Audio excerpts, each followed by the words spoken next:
तो भाई कहानी शुरू होती है आज से तकरीबन 20 महीने पहले। एट द टाइम मैं फ्रीलांस प्लेटफॉर्म्स पे इन्फ्लुएंसर मार्केटिंग की सर्विसेज प्रोवाइड कर रहा था। इन्फ्लुएंसर मार्केटिंग, उसके बारे में फिर किसी दिन बात करेंगे। खैर, तभी एक दिन मेरा एक दोस्त, लेट्स कॉल हिम ए, जो कि एक फ्रीलांस वीडियोग्राफर है, वो एक दिन मेरे पास आता है, मुझे बताता है कि उसने एक रियल एस्टेट एजेंसी के साथ काम करना शुरू किया है। साथ ही साथ तो मुझे यह भी कहता है कि यार तेरा भी सेल्स में थोड़ा बहुत तजर्बा रहा है, तो तू भी ट्राई कर ले, क्या पता तेरी भी निकल पड़े। अब चूंकि I never say no to new opportunities like this, तो आई सेड व्हाई नॉट। और तभी ए ने मेरी उस कंपनी के बॉस के साथ मीटिंग करवाई। We had a chit chat और वी डिसाइडेड कि I am starting working for them from the very next day.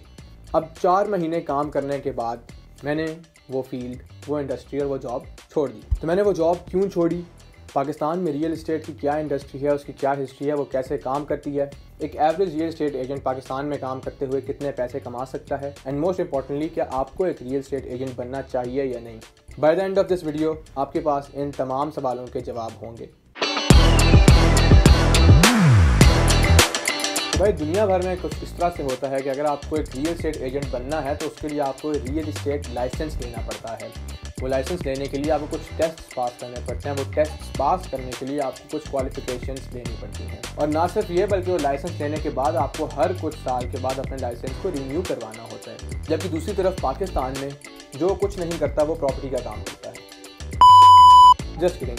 Anyways, no doubt कि पाकिस्तान में real estate is one of the biggest industries. लेकिन आखिर how does this industry works? A piece of land with any structure on it, वो कोई building हो या कोई घर हो, वो एक रियल एस्टेट कहलाता है, जो कि कोई भी टेंजिबल प्रॉपर्टी हो। जबकि पाकिस्तान में भी ऐसा है, लेकिन ऐसा नहीं भी है।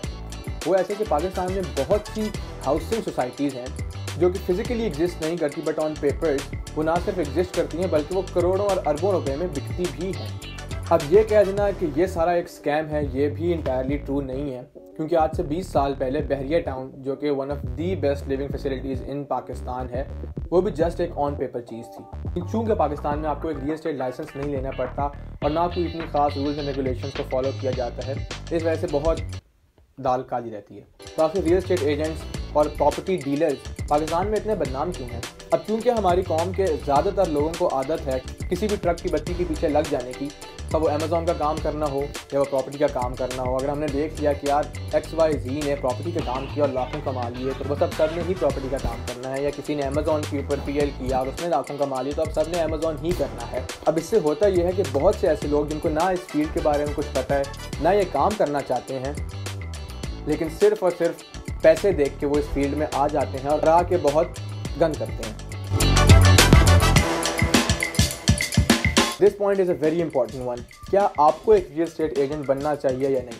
तो भैया मैं यहाँ बैठ के आपको ये तो नहीं बताऊँगा कि क्या आपको एक रियल एस्टेट एजेंट बनना चाहिए या नहीं, लेकिन मैं कोशिश करके आपको वो सारी इन्फॉर्मेशन दे दूँगा जिसके थ्रू आप एक अच्छा डिसीजन ले सकते हैं। अब पाकिस्तान में 2 तरह की रियल एस्टेट कंपनीज हैं। एक बड़ी कंपनी, अब किसी भी बड़ी कंपनी की डेफिनेशन क्या है? मान लें कि आपने आज एक 3 करोड़ रुपए की प्रॉपर्टी परचेज करनी है। अब with in the next 5 minutes आपके दिमाग में जो भी कंपनीज़ के नाम आते हैं ना, वो ही बड़ी कंपनीज़ हैं। अब उन बड़ी कंपनीज़ के नाम आपके दिमाग में विदाउट अ रीज़न नहीं आए, वो इसलिए आए क्योंकि ओवर द ईयर्स अपनी गुड विल की वजह से और अपनी बहुत अच्छी मार्केटिंग एंड ब्रांडिंग की वजह से वो नाम आपके और मेरे जहनों में बैठ चुके हैं। और दूसरी जानब आती हैं मिड साइज कंपनीज़। अब लेट्स से कि आप एक ऐसे शख्स हैं जिसके पास बहुत ज़्यादा टाइम है। बाय बहुत ज़्यादा time I mean let's say अगर अगले 6 महीने तक भी आप कुछ नहीं कमाते हैं तो आपको किसी किस्म का कोई मसला नहीं पेश आने वाला।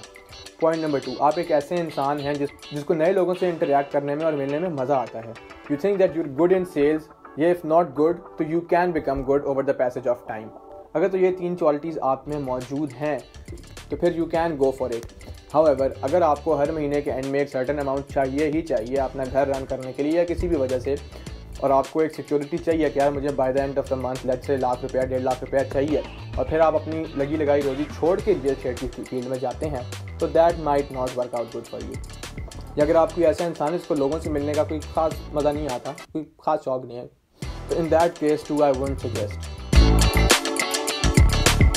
मैंने 4 महीने करने के बाद ये फील्ड क्यों छोड़ दी? अब मैंने मेजरली 3 रीजन्स की वजह से काम छोड़ा। First of all, Whenever I was over a cup of coffee with a potential client, जिससे मुझे लगता था कि यार मैं इसको XYZ प्रोडक्ट बेच सकता हूँ, तो मेरे अंदर से I always had a gut feeling, मेरा दिल मुतमईन नहीं होता था किसी को भी कोई चीज़ बेचने का। अब क्या इसका मतलब ये है कि जो प्रोडक्ट है वो स्कैम है? नॉट नेसेसरीली, बट जो चीज़ आप अपने लिए नहीं चाहोगे वो चीज़ अगर आप दूसरे के लिए चाह रहे हो तो दाल में कुछ ना कुछ काला ज़रूर है। पॉइंट नंबर 2 कि कोई भी रियल एस्टेट एजेंसी इस तरह से काम करती है कि you have a basic salary. मान लो कि 100 रुपये आपकी बेसिक सैलरी है, बाकी आपका कमीशन है। आपने एक प्रोडक्ट बेचा XYZ 100 रुपये का, तो उस 100 रुपये के अगेंस्ट आपको 40 रुपये, 50 रुपये या बहुत अच्छा हो तो 60 रुपये मिलेंगे। बाकी जितना भी प्रॉफिट है that goes to the company. अब ये बात मुझे भी खास पसंद नहीं आई कि यार सारी मेहनत मैं करूँ, काम मैं करूँ, प्रोडक्ट मैं बेचूँ और कंपनी को 50% मुफ्त में ही चला जाए। कि एक एवरेज रियल एस्टेट एजेंट कितने पैसे कमा सकता है। Now there is no magic number to it, और मैं एक की मिसाल नहीं दूंगा, मैं 99 की मिसाल दूंगा कि किसी एक का अगर छक्का लग गया तो लग गया, but we'll talk about majority to be more practical. Given कि आप सेल्स में बहुत अच्छे हैं या ओवर द टाइम बहुत जल्दी सीख के अच्छे हो जाते हैं। नंबर 2 आप कॉन्फिडेंट हैं और आपको लोगों से बातचीत करने में मज़ा आता है। नंबर 3 आप होल हार्टेडली मेहनत करते हैं। Given all of these facts I would say कि आप in the period of 6 to 8 months there is a good chance that you can earn somewhere around 3 to 500,000 rupees per month. But again, there is a good chance you can earn it. It is not a definite thing. So now that you have all the information that you need, अगला सवाल ये है कि what is the next step? Let's say कि आप sales की field में एक फ्रेशी हो और आपका प्रीवियसली कोई एक्सपीरियंस नहीं है, not necessarily in the field of real estate, but overall sales की फील्ड में आपका कोई एक्सपीरियंस नहीं है, तो ऐसे स्टेज पे it is very unlikely for a big real estate company to hire you. However the path you can take is आप किसी भी मिड साइज कंपनी में अप्लाई करें where you can easily get a job given the fact that you are confident, you have good communication skills, which is not very hard to do। और उसके अलावा आप ये भी कर सकते हैं कि हम अगर हम अपने सर्कल में ही देखें तो वेरी लाइकली कि we'll find someone who works in this field और हम उनके थ्रू भी किसी मिड साइज कंपनी में जा सकते हैं। किसी भी ऐसी कंपनी में, और ना सिर्फ रियल एस्टेट बल्कि कोई भी ऐसी कंपनी जिनका रेवेन्यू डेफिनेट नहीं होता, यानी कि उनका रेवेन्यू कैन वेरी, कि अगर वो इतने प्रोडक्ट्स बेचेंगे, इतनी प्रॉपर्टीज़ बेचेंगे तो वो पैसे कमाएंगे। इस तरह की कंपनीज में सैलरीज इतनी हाई नहीं होती हैं, कमीशन बहुत ज़्यादा बनने का पोटेंशियल होता है। तो किसी भी रियल एस्टेट एजेंसी में you can expect a salary anywhere from 20,000 रुपये से लेके 35,000 रुपये तक। But remember you are not at all in it for the money. आपके दिमाग में ये होना चाहिए कि अगले 6 महीने तक भी अगर आप एक भी डील ना करो, कोई भी पैसे ना कमाओ, तो you still work very wholeheartedly, and that is it. That is how you can become a real estate agent and potentially make a lot of money. क्योंकि आप आखिर तक रुके हैं तो one bonus tip for you. बेशक मैंने 4 महीने के बाद रियल एस्टेट के काम छोड़ दिया, but the thing which is benefiting me today as well and which will continue to benefit me for a very long time is, जब आप इस तरह की किसी फील्ड में होते हैं जहाँ आपका बहुत ज़्यादा लोगों के साथ, हर तरह के लोगों के साथ डेली बेस पे इंटरेक्शन होता है, तो if you know how to, तो आप बहुत अच्छे कॉन्टैक्ट्स डेवलप कर सकते हो। लेट्स से कि एक वेल रिप्यूटेड लॉयर है जो कि आपका पोटेंशियल क्लाइंट था, भले उसने आपसे कोई चीज़ परचेज नहीं की, but if you manage to have a very good relation with him, over the long run they can benefit you greatly.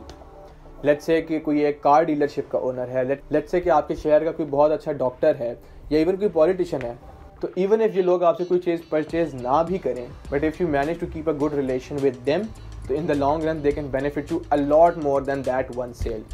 So always focus on building the relationship with the client, not to monetize them at the moment but to monetize them over the long run. तो मेरी तरफ से इतना ही, इजाज़त चाहूँगा। अल्लाह हाफ़िज़।